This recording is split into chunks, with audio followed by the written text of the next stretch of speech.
This podcast is presented by the Prince George's County Memorial Library System. Hi, I'm Darlene. I'm Hawa. I'm Heather. I'm Maria. And I'm Hannah. And this is our podcast, These Books Made Me. Today we're going to be talking about Speak by Laurie Halse Anderson. Friendly warning as always, this podcast contains spoilers. If you don't yet know whose father buries a failed Thanksgiving turkey attempt in the backyard, proceed with caution. Content warning. This book focuses on an incident of sexual assault and its aftermath. There are references to violence and eating disorders. All right, so what did this book mean to you? Was this everyone's first time reading? If not, how did this reread compare to your memories of reading it when you were younger? So it was not my first time reading it. I think I've read this twice before. I read it around the time it first came out, which I think was late 90s? 1999. Okay. 99, apparently. And then I read it again in grad school as part of a project I was doing for a children's literature class on banned books. And this was one of the titles I picked to look at. It's a tough read. You know, I think it's a really well-written book, but this is never going to be a fun read at all, I don't think. So I tried to reread it with like an appreciation for what the author was doing and the language, but, you know, just being honest, it was a hard read for me this time around. I don't remember it being quite that difficult for me on past rereads, but I may have just kind of blocked that out. But it definitely was a bit of a struggle this time around just because of the content manner. And I hadn't remembered it being quite so brutal the whole time. You know, I certainly remembered that towards the end we had the attack again, but I didn't remember just how much suffering she was doing for the entirety of the book. Just everything bad is happening to her. So it's hard to read that. Yeah, this is not my first time reading it either. I read it in high school. I think I had maybe watched the movie with Kristen Stewart and then found out it was a book. So then I went back to read it. Yeah, it was difficult back then. And I think same as Heather, I don't remember it being quite that difficult to read when I first read it. Like, it was definitely impactful, but yeah, I felt like I had a harder time rereading it now as an adult. I'm not quite sure why. I haven't really processed why it's harder now as an adult, but yeah, this is a reread, and I'm curious to know everyone's kind of thoughts on it. This was my first time reading it. And honestly, I didn't really know what the book was about before starting, but the foreword, I think, kind of gave me some insight into what it was about, because I try to go into books blind if I can help it.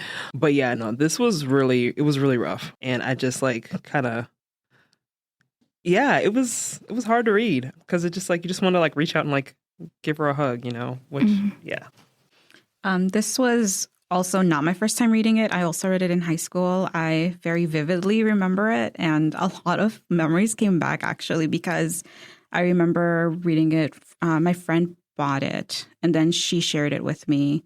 And I remember opening it up and actually reading it at our sophomore pep rally.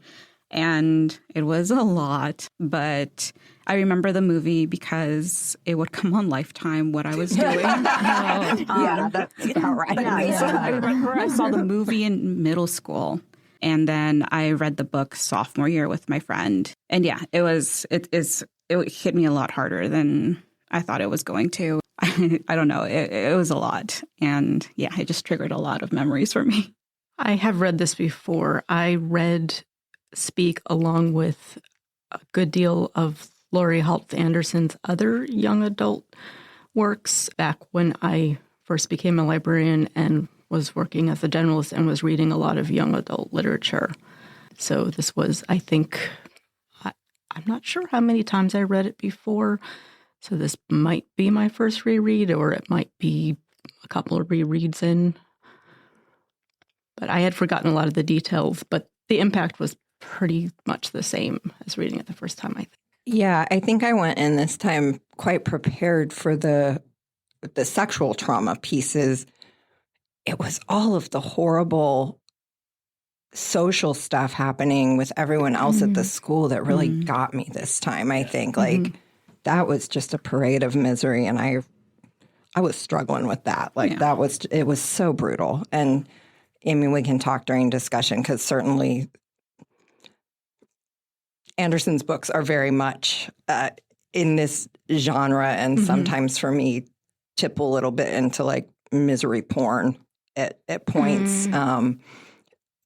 But I hadn't remembered how bad the social stuff was at the high school. It's just interesting that you said you remember reading it at a pep rally, Maria. Like, that feels like brutally meta to me because of, you know, just how frequently the sports teams and pep rallies and like all of that is such a ongoing current in the book as well. And it's like having Melly at that while you're reading. Oh, that had to be hard. And the fact that, I mean, pep rallies weren't really fun when you were introverted. So we were reading our books. Reading Speak at a pep rally as a choice.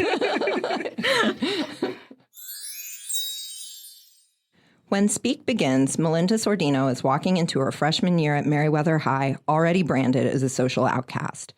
Over the summer, she called the cops at a party and some upperclassmen got arrested. Now she's got no friends, a permanent glare from her classmates, a reputation as a narc, and she's been shunned by her former besties. No one is asking for her side of the story, and she isn't offering it. The currently rebranding Meriwether High is a mix of cliques and contradictions.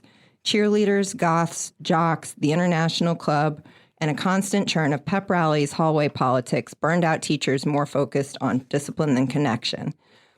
The school is colorful on the outside, but inside there's a constant pressure to fit into one of the approved social groups and be a model Trojan/wombat/horny hornet/mascot du jour and cheer for the team. Melinda's one almost friend is Heather, a new girl from Ohio who's determined to work her way into the social elite. Heather latches on to the Marthas, a hyper-organized pastel-wearing service club obsessed with good deeds and perfect appearances. When it becomes clear that Melinda's silence and social stigma don't fit their image, Heather drops her without much ceremony. At home, Melinda's parents are, much like the adults at school, distracted and disconnected. Her mom is constantly working at a clothing store. Her dad is sarcastic, impatient, and buried in his job. They notice Melinda's slipping grades and withdrawn behavior, but chalk it up to typical teen attitude rather than a deeper problem, missing every signal that she's in real trouble. Instead, dealing with Melinda's malaise and lack of academic success becomes another way for the two to litigate their issues with each other and devolves into finger-pointing in the blame game. The one adult who seems to see her is Mr. Freeman, the eccentric, paint-splattered art teacher, who assigns a year-long project: create art inspired by the word tree. It sounds simple, but it becomes Melinda's slow-motion therapy, helping her work through emotions she can't say out loud. We also meet Rachel, Melinda's ex-best friend, who now calls herself Rochelle and floats into the cool crowd. Rachel Rochelle starts dating Andy Evans, the senior who assaulted Melinda at that fateful party. As the year goes on, Melinda hides out in an abandoned janitor's closet, skips classes, and wrestles with nightmares. But piece by piece, through art, observation, and a stubborn inner spark, she begins to reclaim her voice. In the novel's tense climax, Andy corners Melinda in the closet again. But this time she fights back, shouts for help, and this time people listen.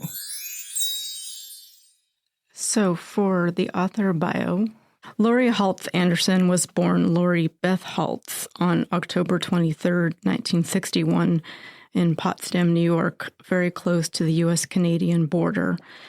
Her father, Frank Halse, was a minister, a storyteller, and a poet. He was also a World War II vet who, at the age of 18, had the duty of burying the dead at the Dachau concentration camp. Anderson's mother, Joyce Halse, worked in management. Anderson has a younger sister named Lisa. With the encouragement of her teacher, Anderson started writing poetry in the 2nd grade. She also read extensively in her elementary school library and enjoyed the works of J.R.R. Tolkien. When she was 13, her father began to struggle with PTSD, depression, and alcoholism, which was at least partially due to his World War II experiences, and lost his job. With that job loss also went the Halse family's church-provided housing, and they moved into a small apartment. Her mother worked extra hours to take care of the family's bills and keep them going. During this time, Anderson made much use of both her high school and her public library. In a 2010 interview with Authors and Artists for Young People, she said, "The books in my high school and public library showed me where I could go. I read them. I drew strength from science fiction, from fantasy, from historical fiction. I read obsessively, everything except the books that were assigned in English class. Those stayed closed." During 8th and 9th grade, she ran track. She also joined the swim team in high school. Anderson participated in an exchange program with Denmark in her senior year, which involved living on a pig farm for a year. After graduating from high school, she earned an associate's degree from community college and then went on to study linguistics at Georgetown University in D.C.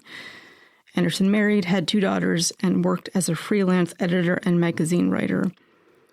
Her first published book was Endido Runs in 1996, a picture book about a girl in Kenya going to school. This debut was followed by 2 more picture books, Turkey Pox and No Time for Mother's Day. The origins of Speak lie in a nightmare Anderson had in 1996 about a girl who was crying. Anderson says that she has frequent nightmares and writes them down. After determining that the crying girl was from her own subconscious and not one of her daughters crying, she sat down and wrote down the voice of the girl. The girl would become the character Melinda Sordino in her debut novel, Speak, which Anderson published in 1999. Although she has written multiple notable young adult titles, Speak is her best-known work and has received much critical acclaim and many awards in addition to being a New York Times bestseller. It was adapted into a film starring Kristen Stewart in 2004. Anderson has shared that Speak is based partially on her own sexual assault when she was about the same age as Melinda. Anderson has continued to write many books for young adults and children. A selection of notable titles include Fever, 1793, Catalyst, Twisted, Winter Girls, and The Impossible Knife of Memory. In 2009, she won the Margaret A. Edwards Award from the Young Adult Library Services Association. This annual award recognizes an author who has made a, quote, significant and lasting contribution to young adult literature. Speak has been made into a graphic novel illustrated by Eisner Award winner Emily Carroll in 2018. In 2019, Anderson published a memoir about her own sexual assault experience at age 13. It was entitled Shout and written in verse. Anderson is a member of RAIN's National Leadership Council. She lives in Philadelphia and enjoys cheesesteaks. Heading into our discussion, did anyone have anything to mention about resilience lit or problem novels? Well, I put that on there, and I think Heather mentioned when we talked about if we'd read it before that I think the phrase you used was misery porn. I did, and maybe that's not appropriate for the podcast. So I think resilience lit is maybe the nicer version of that. Problem novels is maybe the neutral version of that. But she is certainly known for writing books about really tough topics for a young adult audience. Like The Impossible Knife of Memory is about PTSD. It's essentially about a girl whose father is just an absolute mess with PTSD. Winter Girls is about anorexia. Chains and Fever are both historical, but also about very terrible times. I have actually not read those, but yeah, those are historical fiction. And yes, she's a history buff, but I think she does not steer away from portraying really tough topics realistically. So I'm sure. Have you read those? Yes, I have. And I actually, Chains I read because it was assigned reading for my eldest, I think when she was in middle school. And this doesn't have to make it into the episode, but after she read it, she came to me and said that it bothered her that it seemed like at school, the reading lists, they wanted to have diversity, but what that meant was just books about Black people suffering a whole lot. And so I read it, and I could see where she was coming from, given the other books on their list that year, because it was very centered on slavery and, you know, so like, yes, I think resilience lit is a thing, But I question whether it's really resilience lit if the whole book is misery until like the very last couple of paragraphs, basically. I guess, yes, you're getting resilience at the end, but it's a lot of time to be bogged down in suffering. And I think there's a place for that. But boy, it's hard to read a lot of books of that genre, I guess, in a row. And I think I felt like she had a good point about sometimes we inflict assigned reading on kids because we're like, this is important because it's hard or brutal. Mm-hmm. And like, certainly we need to have some of that. But wouldn't it have been nice that if you have to read Chains, you also get something like The Skin I'm In, where you have much more of a modern character and you see a different type of struggle and resilience rather than historical only and, you know, really brutal. Because then it makes you think that, like, people of that, like, demographic are not still dealing with, like, they've moved past that current issues, right? Mm-hmm. So, yeah. Yeah, it can feel a little bit reductive. So, yes, and I want to say, I do think she's a very good author. I think that a lot of the language that she uses and some of the conventions she uses in her books, she's not just churning out stuff, you know, like I would say this is young adult literature, but yeah, I struggle with this a little bit. Like it can be easy for something to go cheesy and turn into like, you know, a very special episode. She never does that, but the brutality in her books is really, they're heavy. Like they're really heavy. I don't know what I think about that. This is the only book I've read of hers, and I was curious if she does something similar to Speak, where essentially, like you were saying, it's a lot of suffering until the end. Because I remember thinking, I think when I first read it, and even now, that a lot of people don't get that. They don't get like a sort of confirmation of what happened to them, and then like, you know, people celebrating them as a hero for coming forward. Like I think we've seen it happen too many times that really it just ends up being like a really complicated narrative where some people just will never believe you, or they'll just believe, I guess, the abuser in some way. So I don't know. To me, it did feel like really neatly wrapped up at the end. And obviously I wanted that for the character because she had been suffering the whole book. But I wonder if she like does that in her other books too, where she kind of wants that like resolution for her character. Yeah, I mean, my recollection is that she does resolve things at the end, and that may be part of just why I lit too. Like your editor may not let you get away with just like, yep, it's still bad. Yeah, that's true. I mean, full disclosure, I was assaulted at the same age that Melinda was in the book, and I did not get that, end of the year validation from classmates or anything like that. I told one person when it happened.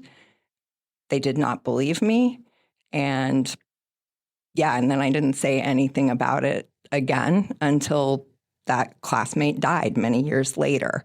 So I think you're very spot on that for most people, it doesn't end like this. Mm-hmm. Just having worked in child sex crimes for a long time, there aren't a lot of happy endings. There is resilience, but I think we sometimes confuse resilience with a happy ending where it's, see, now everyone believes you and everything's better, and now you're going to use this as a platform and, you've kind of reclaimed your identity.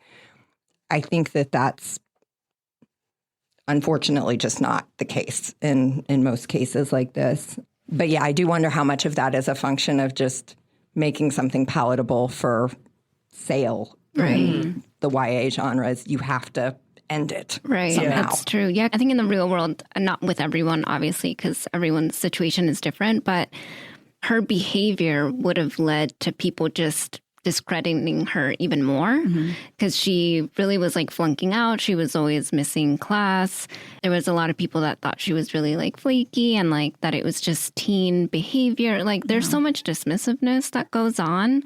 And so I was just like, sometimes I would think to myself, like, I know the ending. I know that she kind of gets her own form of justice. But yeah, I kept thinking like, in the real world, would people even believe her.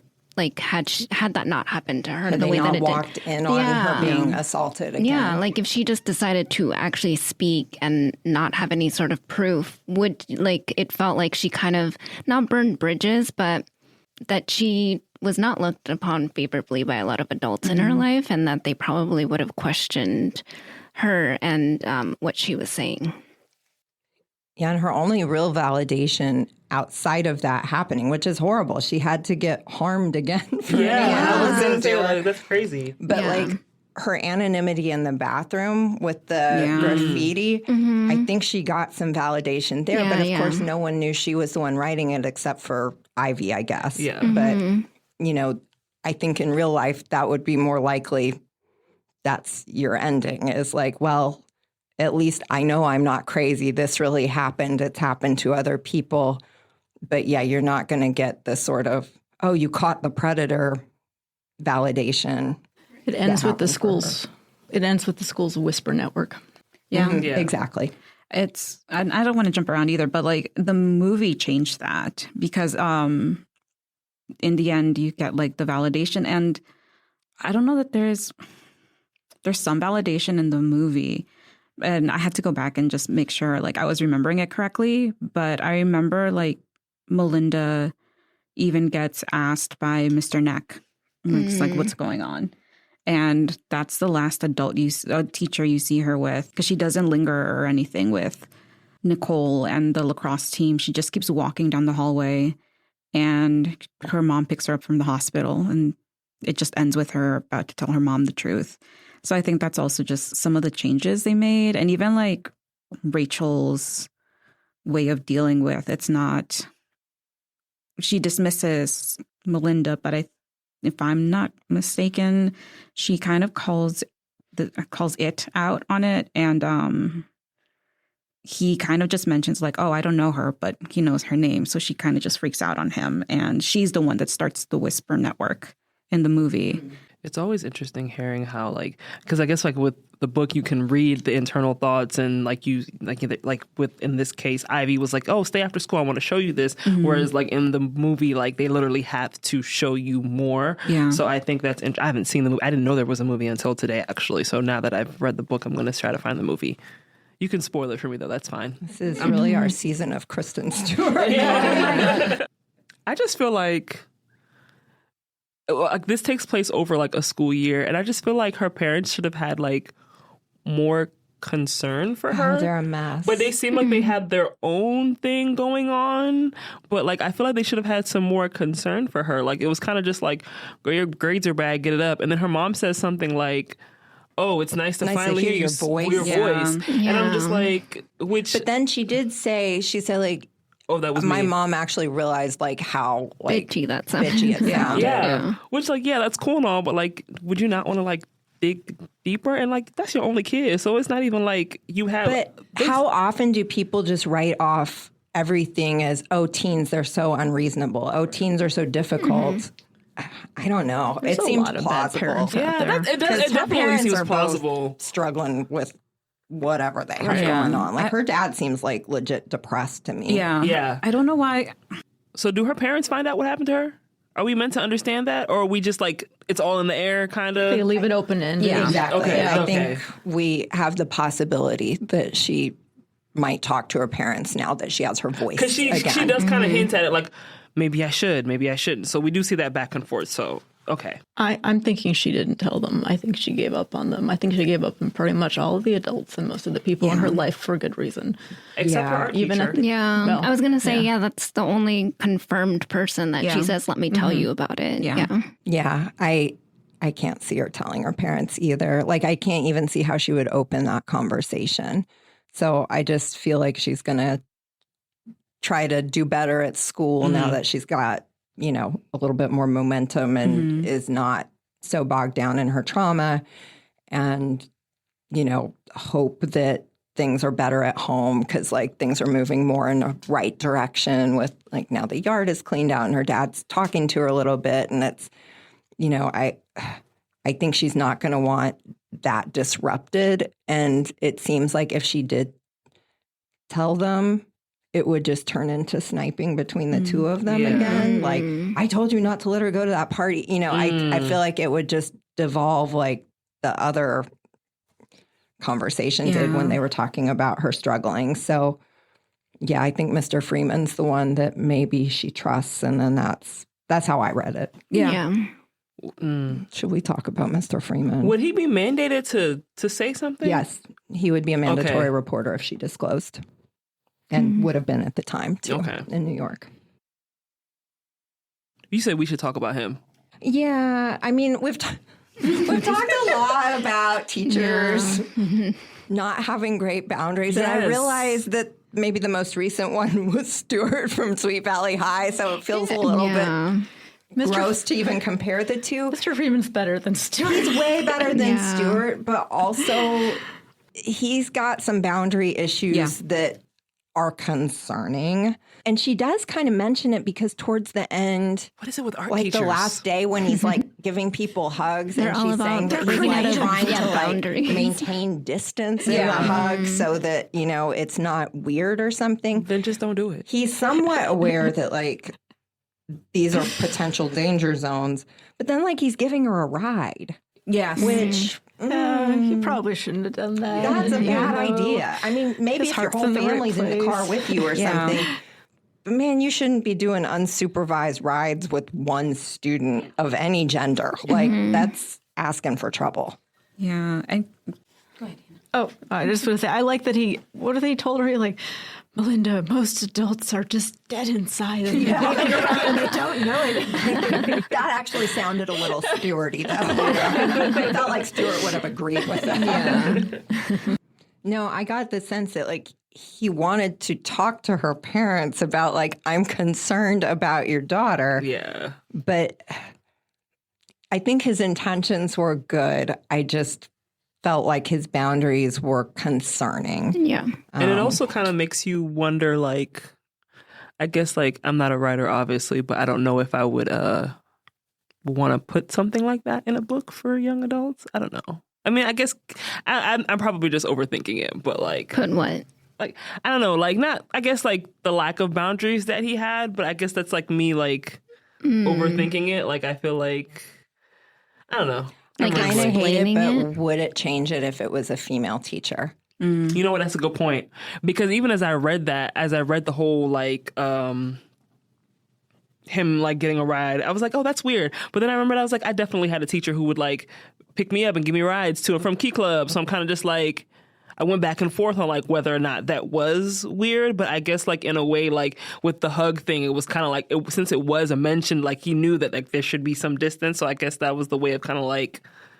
Yeah, I mean, I feel like she was trying to show, like, there are some adults that will be, you know, not idiots and be able to help you, and that there are adults that will care.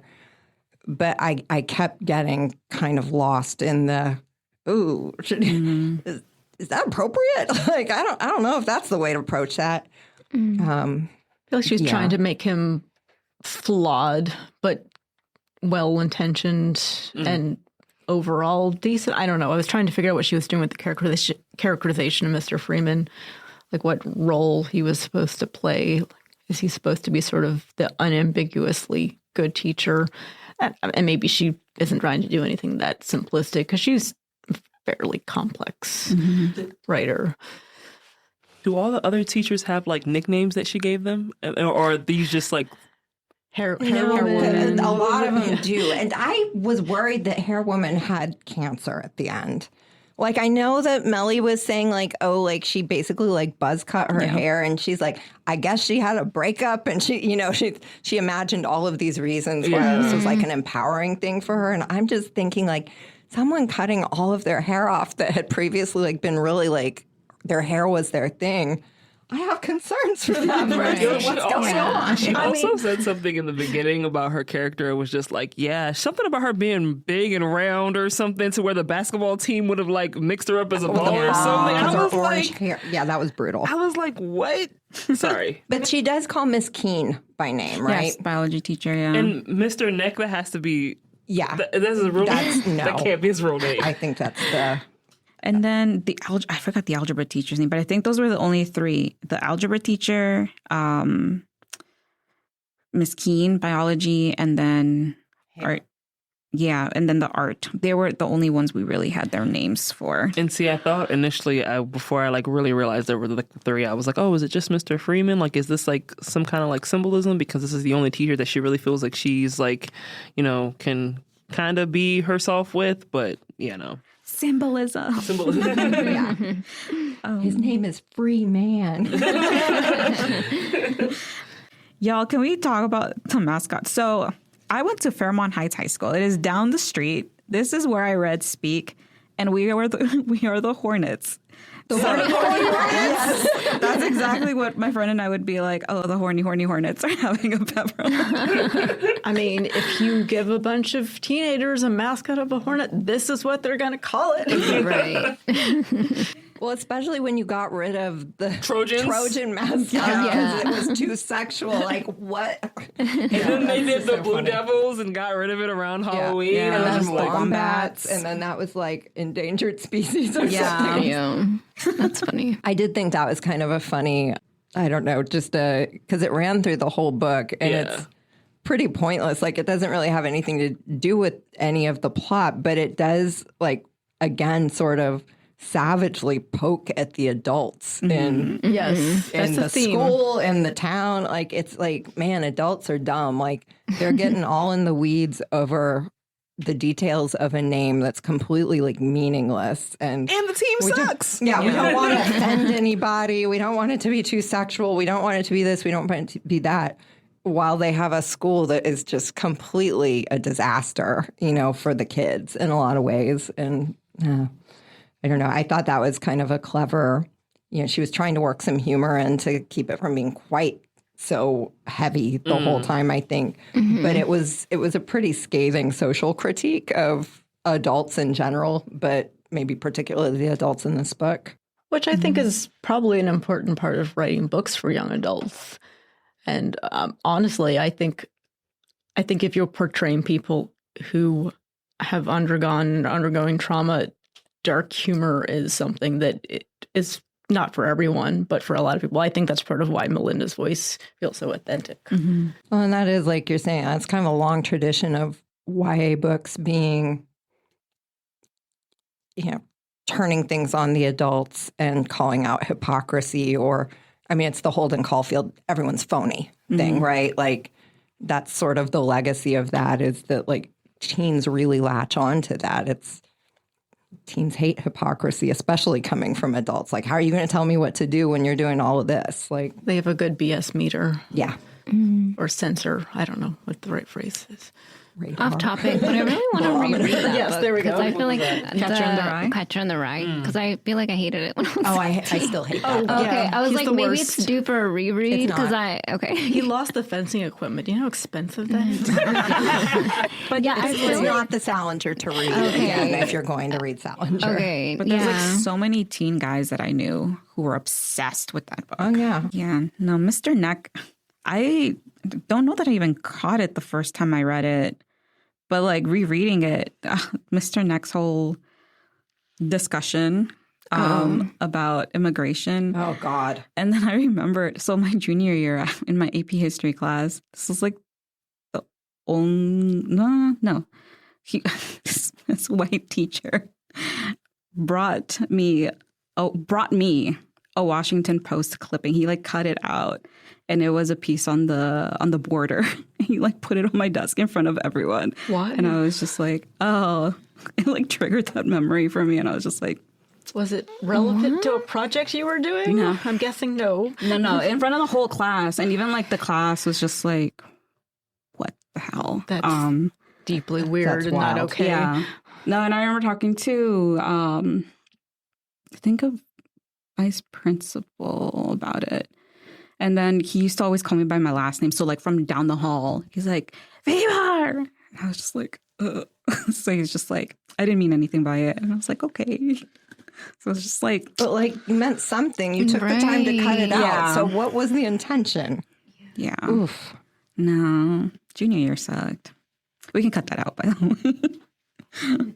No, but that's valid. I mean, again, in a book where the teachers are really bad, I think there is real value in teens being able to see that sometimes the people that you're told you should trust don't get it right, whether that's teachers or parents.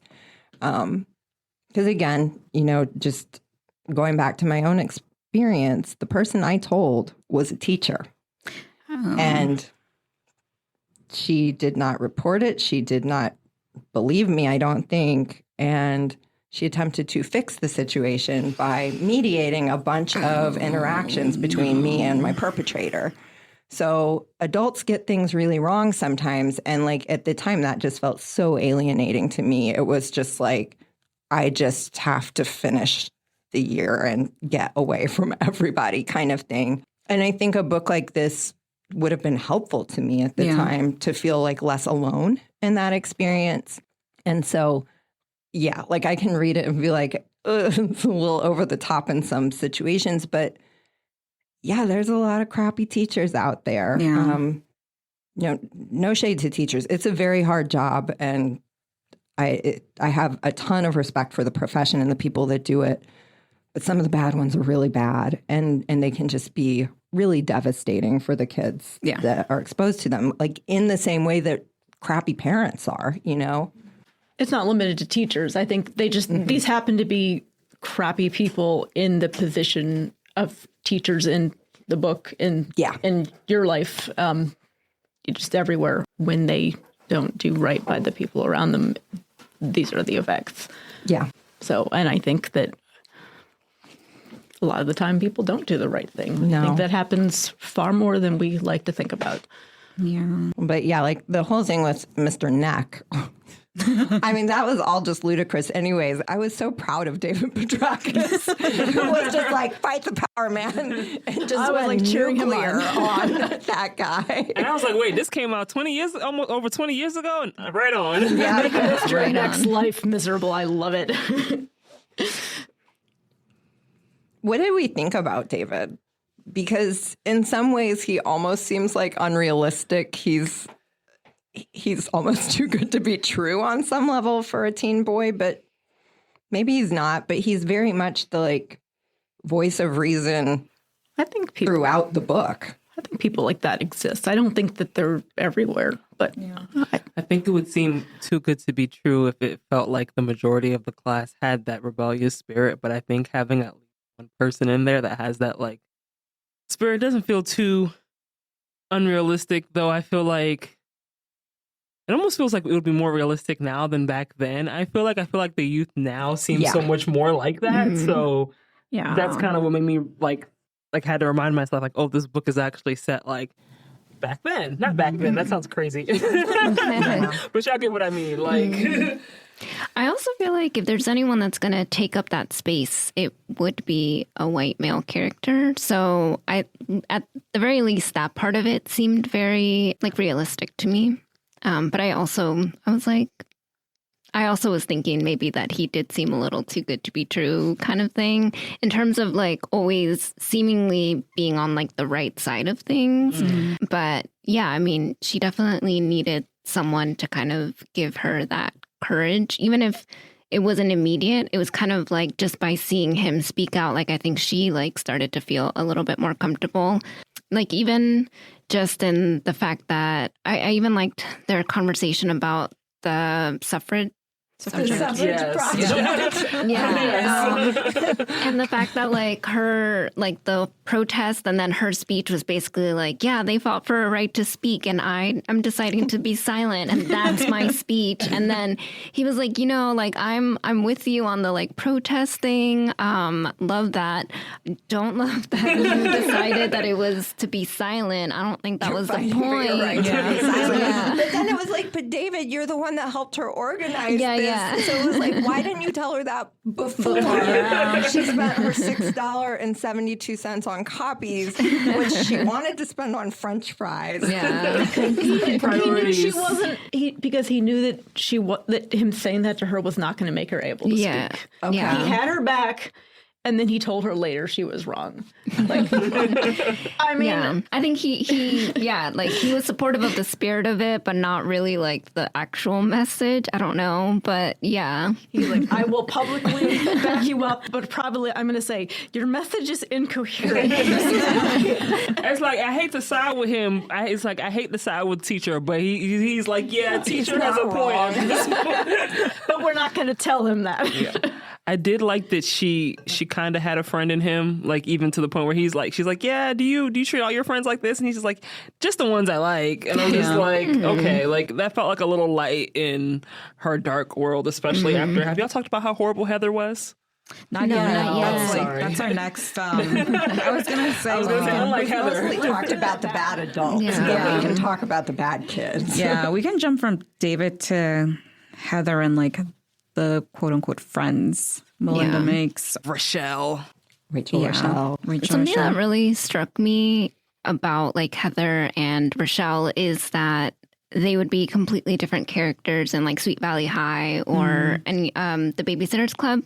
Because I was like, you could totally see a character like Rachel who then decided to go by Rochelle and it being treated as like a sort of joke, but someone just who wants to be popular and wants to seem more mature. So it was like interesting the way that she brought those like pretty light-hearted like plot points, but it had a much darker undertone in this book because there's just no way that it could have a light undertone in this particular novel. It would have been more describing of eye color and hair. Outfits. I guess we did get some explanations about her sort of goth phase and everything. But yeah, I do think there's some similarities with the sort of social climbing and the need to have the attention and all of that with Taylor. Some I Turned Pretty. Yeah. I feel like that is sort of a defining trait for a lot of characters in YA books. You have a lot of Rachel Rochelle's where it's... Yeah, and in another book, it would have been like a morality tale about like... Be yourself. Be yourself. But yeah, in this book, it was just like, wow, like very self-centered. And yeah, just another person that's not like listening to Melinda. So was her and Rachel's whole falling out because like Rachel knew that she was the one that called the police at the party? Yeah. I mean, I think she didn't even bother to like ask why. And y'all were supposed to be best friends. Like, I get the quest for wanting to be popular and trying to distance yourself from like somebody who you feel like is like super uncool, but like you weren't even curious as to like why, or maybe she just assumed she knew why and just left it at that. Well, I think the assumption was that it was the drinking freaked her out, right? And so I might be wrong about this, but Rachel was the one that got them the invite to the high school party, right? Their big brother. Yeah. So I think she probably just got in her feelings about like, oh my God, this is such a betrayal. I'm taking my bestie. We're trying to be cool. And like, oh my gosh, we're ahead of the curve before high school. Like we're at the like old people party. We got to be cool, You messed it up, Melly. Like, you've wrecked my social status before I even start. So I need to put, like, distance now because you're a baby. And so I think there were just a lot of assumptions being made by everybody that, like, oh, she just narked on everybody because she couldn't handle the drinking. But, yeah, no one asked. And then she apparently didn't make any attempts to tell anyone. Yeah. And it just kind of snowballed from there, which, honestly, I felt like almost that distancing was less cruel than what Heather did. Oh, for sure. Yeah. For sure. God, that was horrible. And then for her to try to get her way back in, trying to be oh, can you help me with these decorations? Mind you, y'all told me my posters was trash last time, so why would I want to help them with decorations to begin with? Yeah. Yeah, I was like, also, get out of her room. Yeah. The Valentine's Day card? Really? That was terrible. And that was so mean with the, like, necklace in it. Ay.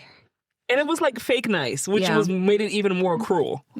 Because like she really was like, oh, maybe somebody like. Well, she thought it was from David. Yeah.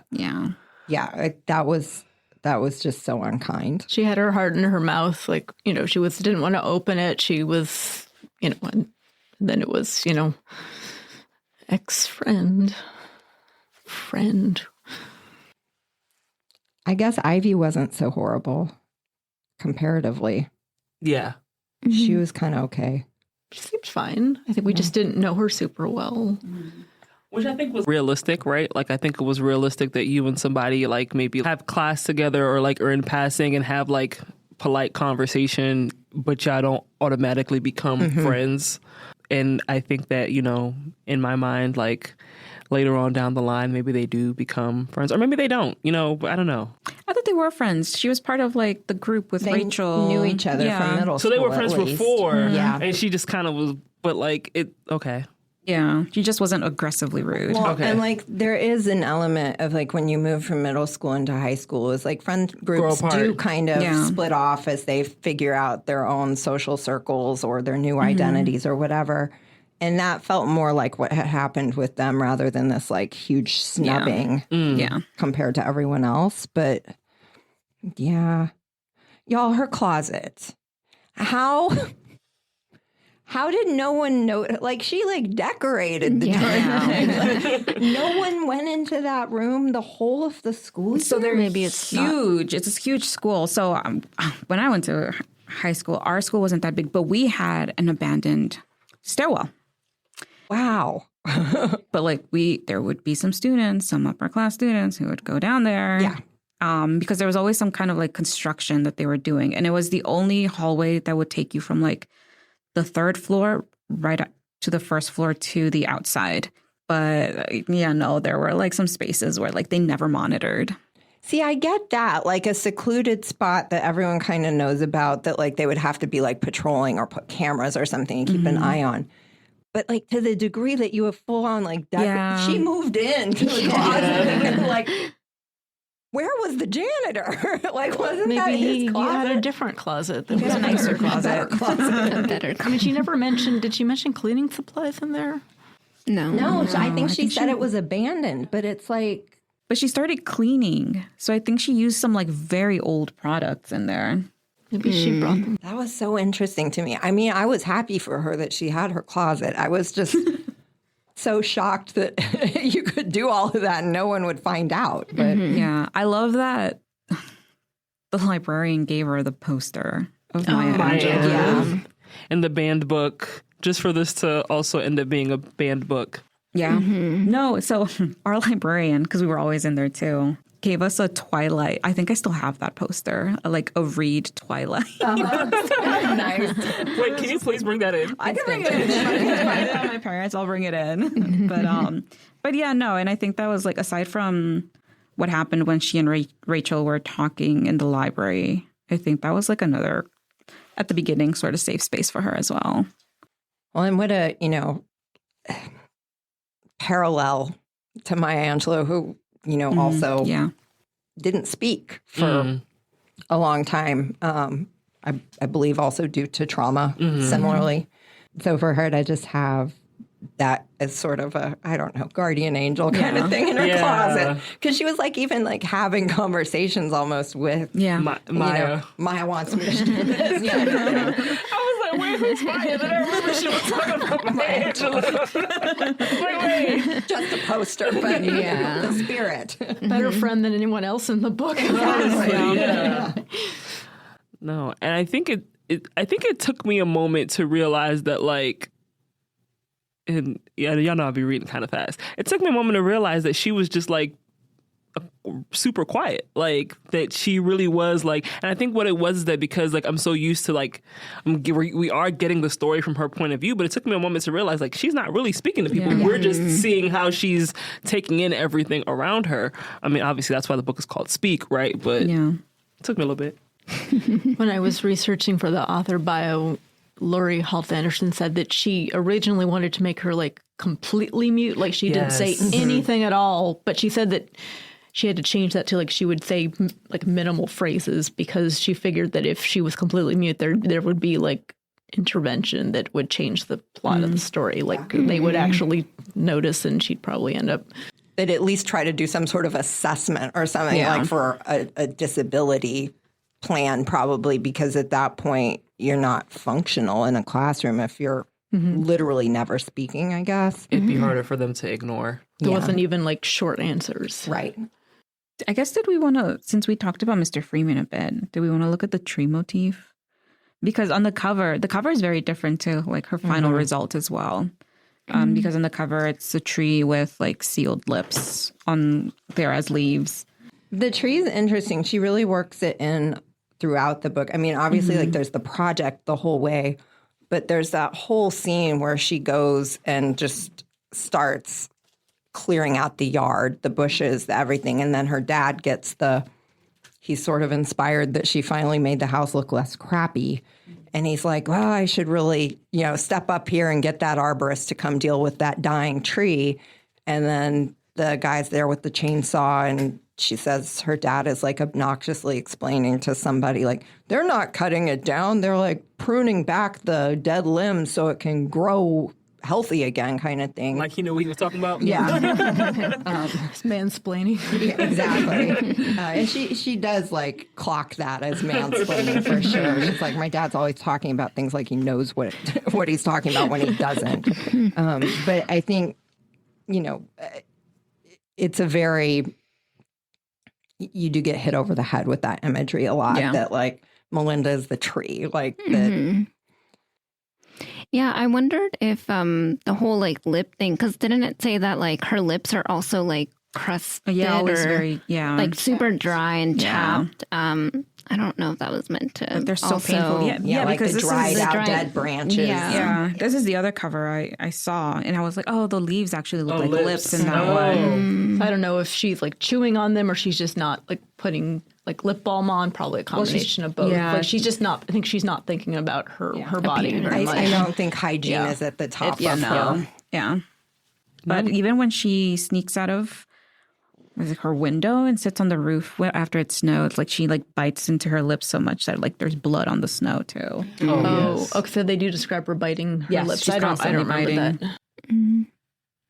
I'm curious as to like what the graphic novel looks like.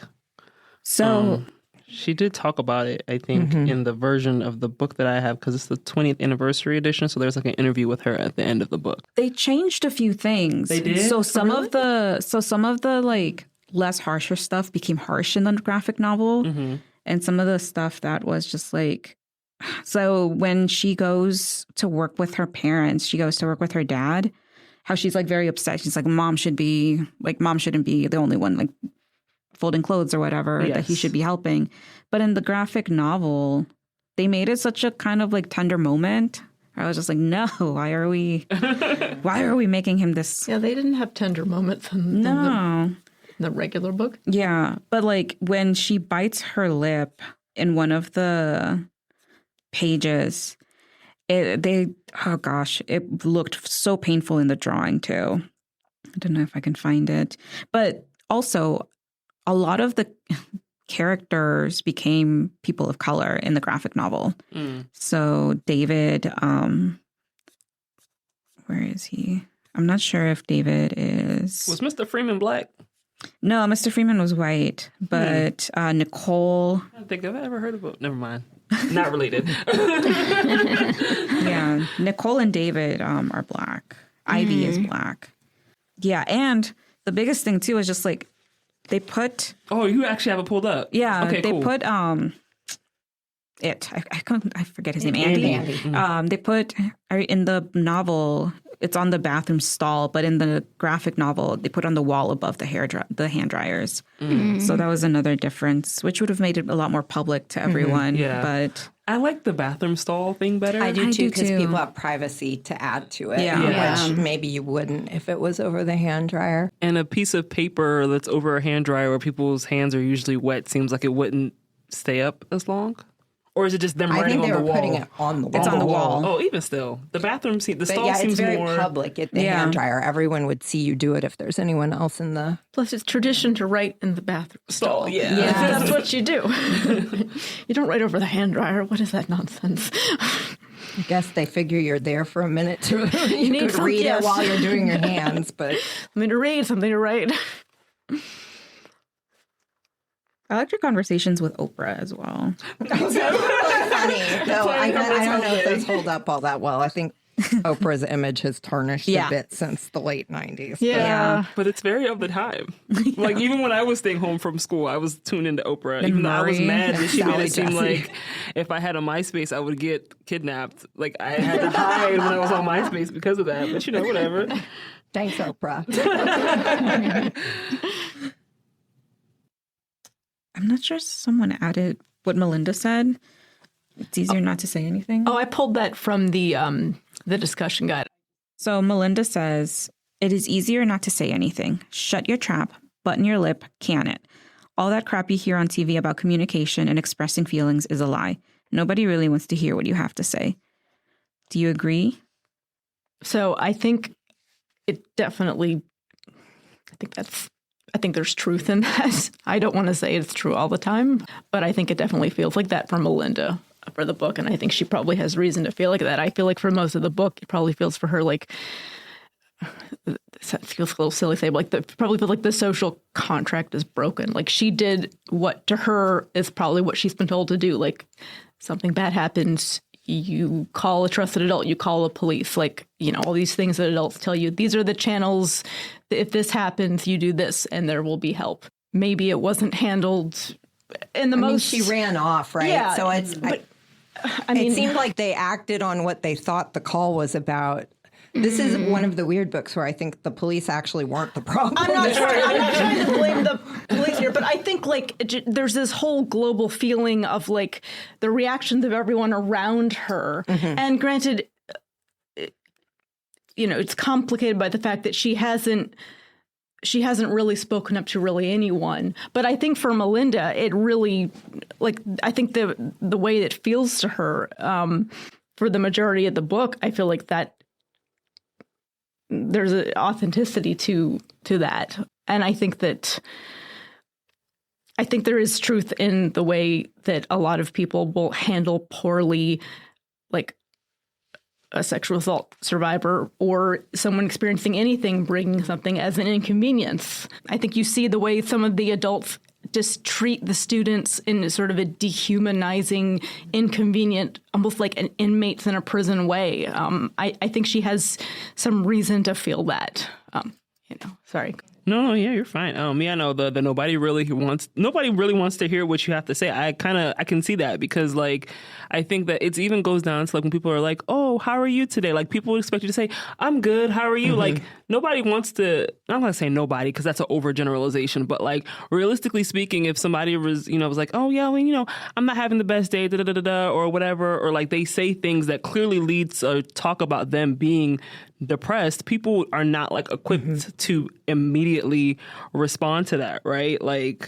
You can be depressed or you can straight up say that you're depressed, and some people just don't know what to say or don't know how to communicate with that. Sometimes people will express that when they are in the middle of a depressive episode, their friends distance themselves from them instead of being closer. So it's communicate, but really communicate if it's good things almost sometimes. That's mm-hmm. what it feels like, especially in this book, she was clearly, I guess to us as the reader who are reading this from her perspective, she was clearly depressed. And I think that part kind of spoke to me. So. When I think even, again, she did not disclose to anybody, but I think you can go back to just the rape itself. Her speaking was to say no, and that was not listened to. She lost her voice at that moment when he took her agency and robbed that from her. So I think the take home for her from that assault was my voice is meaningless. No one listened, even though that was the perpetrator. It wasn't no one, but it was the person in that moment that she needed to listen to her no, did not listen to her no. And that kind of set her baseline for whether her voice has any kind of merit going forward. And I think that's really, really a common reaction to sexual assault because almost always there is some kind of please stop or I'm not comfortable or there was some attempt to draw a line that was not respected.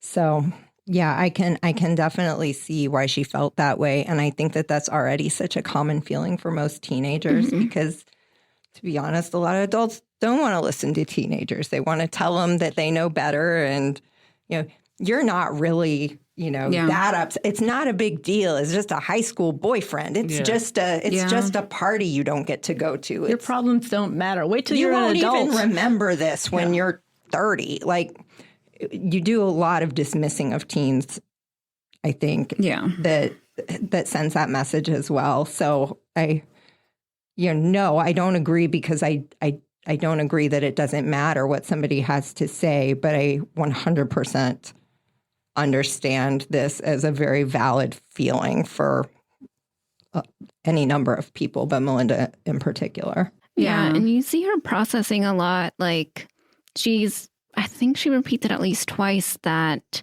she has to tell herself that it wasn't her fault. Mm-hmm. Like, I don't think these thoughts came out of nowhere, right? Mm-hmm. Like, I think that if she had some sort of anxiety about what people might be saying, and she was kind of like telling herself that it's because maybe she got a sense that maybe the adults in her life might say, well, what were you doing there? Yeah.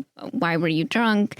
And I think also it's kind of spelled out when Andy tells her, like, you didn't say anything. And she did say something. So I'm not really, I think he was just maybe trying to rewrite that narrative. Yeah. But he was like, you didn't say anything, so you must have wanted it. Mm-hmm. So, there's just all these things too, where she's probably feeling like, even if I told someone, they would just rewrite it in some other way.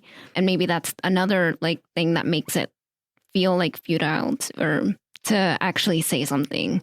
Because if you're going to just take what I say and then just reinterpret it, it's almost like if I didn't say anything at all. Yeah. And then we also get that with Rachel as well, because she told her what happened and then she was like, you're lying. You're just, again, rewriting it and saying, that's not what happened. You're just jealous that I'm popular. Just that's where her mind went first, that she would make up this really serious accusation that Rachel would believe that it's made up before she actually believed that it's true. Rachel was ready to believe her until she told her. Yeah, who it was. Yeah. Yeah. And then she did a complete Rachel did kind of believe her because she raised it with Andy. So something was there where she was like, this is plausible enough to me that I need to find out. She looked into it. Yeah. I think the only time we see an adult be like, it's okay, you can stay silent. It was the 911 operator. It's just we have your location. It's okay. You don't have to say anything. And of course, they're trained to kind of understand if there's a severe situation or if there's a risk of injury or anything. But the fact that Melinda felt like, okay, I don't have to say anything, I'm going to get help. It was very sad that that's the only time she felt like she could actually trust somebody. Again, she's just a kid. Yeah. She's 13. As much as I was like, oh, why didn't you just tell somebody? It's very hard when you're a child and you are not prepared for this at all. And preparing somebody to be sexually assaulted is a pretty horrible thing to think about, but it is unfortunately the reality for, depending on the study, over half of women by the time that they are adults have been assaulted at some point. So it is one of those things as adults that I think we do need to think about, how do you prepare children of either gender to be able to speak when something does happen to them. How do we help give them the words ahead of time so that they are comfortable saying them if they need to? And also, how do you prepare people to respond to them? Because there's what happened to Melinda, and then there's how people responded to her. And I know that she didn't tell people, but I think that it's true that people do not respond well to people going through things a huge chunk of the time, and that just compounds everything. And I think that happens with sexual assault way, way more than it should. So, guys, how do you think this book holds up almost, 24 years later?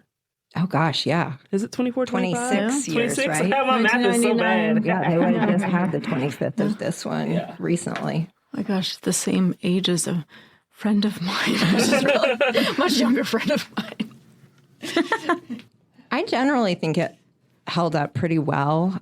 Obviously, like, if it was more modern, I think you'd see a lot more of the bullying happening via social media or text, or you'd see some different elements than you have here. But I didn't find that, like, particularly, like, off-putting that wasn't part of it. I did, when I was reading, there was a use of what we now certainly consider to be a slur, referred to somebody as a slur that has to do with people with disabilities. That wasn't great, but I think it was authentic to the time. So it would be one of those things that I would certainly, if I was recommending the book, I would just let folks know it's a very tough topic to begin with. And there are a few things in it that might be a little bit dated, and to just kind of take that with a grain of salt, I guess. That makes sense.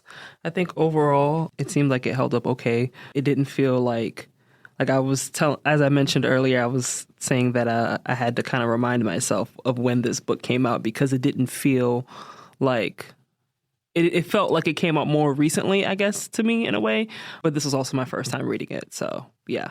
I do think it kind of reminds me a lot more of like my youth, like, because I mean, social media wasn't as big a thing. And I remember when Twitter became a thing at the end of sophomore year. So I think it's, I do think it still holds up. And I think you also have spoken to Hannah Sawyer, because I worked with her for the Morris committee. Oh, really? And I think that, I mean, it's not gone. Like, sexual assault is not gone. So of course we're still going to have stories and memoirs coming out about it. So I think regardless of the time it came out, it will still continue to hold up, I think, for another long time, just because of the content and, again, of its time. But like, I think the content itself still holds up. And also, it's a little bit unique, at least in the books that we've read, because we've had some others that have had sexual assault as an element in them. But I think this is the only one. Well, no, Tree Grows in Brooklyn. We got it from Francie's point of view. But otherwise, we've had a third-person perspective on it. So like in Gabby, a Girl in Pieces, it's my friend was hurt kind of thing. Like the viewpoint, I think, is important to have that out there as an option for people, both to sort of humanize the issue for somebody that hasn't dealt with it, but also I think that it helps somebody connect with it a little bit more easily if they have experienced it, to, you know, watch someone else go through it and hear it from their perspective and feel a little bit less alone with everything. I think it does hold up. I find myself, when I think about if it holds up, trying to remember how people thought and talked about rape and sexual assault in 1999. It's hard to think about that in a way that's coherent or clear, because we don't think or talk about those things in a way that's coherent or clear, and we certainly didn't talk about it then in a way that made sense or was particularly good. But yeah, I think on the whole it holds up, and I wouldn't hesitate, because of its publication date, to recommend it if other conditions were met. Yeah, I definitely think this is one that if you recommend it to a reader, as a librarian, you need to certainly prepare them for the subject matter. For sure. It's one of those books that, like, I would have a hard time, like, if somebody came in and was like, I don't know what to read, this is probably not the first thing I would take them to. Like, I feel like I would have to have somebody that's asking for a pretty specific thing where this would come to front of mind. But I could definitely see it being like a piggyback book on something else that touched on those topics if the person really connected with that, like as a, you know, Here's this has some lights. themes that are similar. This is, exactly. Yeah. I think I think it holds up pretty well on that front. Like I would not have any hesitation recommending it to somebody if this is what they are looking for and go into with eyes open about content warnings. Each episode, we ask whether our book passes the Bechdel test. The Bechdel test asks whether a work features two female characters who talk to each other about something that doesn't involve men or boys. So, does it pass? I'm not sure that it does. Well, hardly, only because Heather talks to... About redecorating? Yeah. Are we And counting college Maya and- as a female character? Well, she's not actually having a conversation. But like it's also... There's not a lot of talking in this book. Yeah. Oh, We can say like maybe it doesn't, but that's not the fault of the book. That's, yeah, it's not perpetuating anything. If anything, it's trying to talk about certain structures that we have in our society. Yeah, this is definitely one where maybe it doesn't pass the Bechdel test, but I don't think that means that it's not a feminist work on some level. Yeah. Well, that's it for this episode of These Books Made Me. Join us next time when we'll discuss a book in which the main character gets kissed on a train. If you think you know which book we're tackling next, follow us on Instagram. We're at These Books Made Me, and drop a comment on our Guess Our Next Read post.